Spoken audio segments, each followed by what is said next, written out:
नमस्कार साथियों, आज हम उस मिट्टी की बात कर रहे हैं जिसने सदियों से शहंशाहों के गुरूर को टूटते हुए देखा और वीरों के बलिदान को इतिहास बनते देखा। आज 13 फरवरी वही तारीख जब साल 1931 में दिल्ली को इस महान राष्ट्र की राजधानी का गौरवपूर्ण मुकुट पहनाया गया था। लेकिन क्या दिल्ली महज ईंट और पत्थरों का एक शहर है? नहीं, दिल्ली एक चीख है उन योद्धाओं की जिन्होंने इसे बचाने के लिए अपना रक्त बहाया।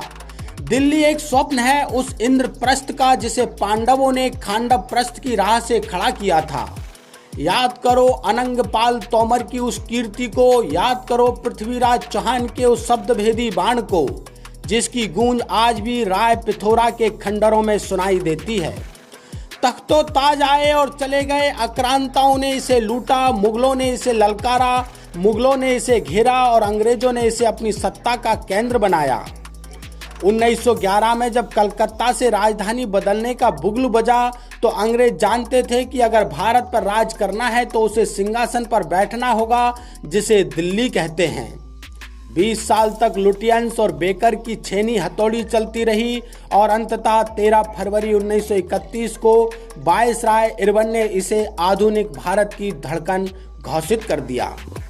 परंतु मेरे देशवासियों, दिल्ली सिर्फ सत्ता का केंद्र नहीं, यह गवाह है 1857 की उस क्रांति का जब दिल्ली की गलियों में इंकलाब का शोर गूंजा था।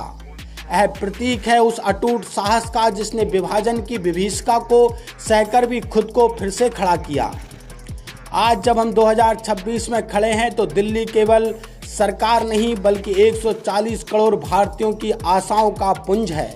यह नगरी हमें सिखाती है कि ढह जाना अंत नहीं है बल्कि फिर से उठ खड़ा होना ही नियति है। सत्ता की इस दहरी से आज पूरा विश्व भारत की शक्ति को देख रहा है। उठो और इस गौरवशाली इतिहास को नमन करो, क्योंकि जो दिल्ली को समझ गया वो हिंदुस्तान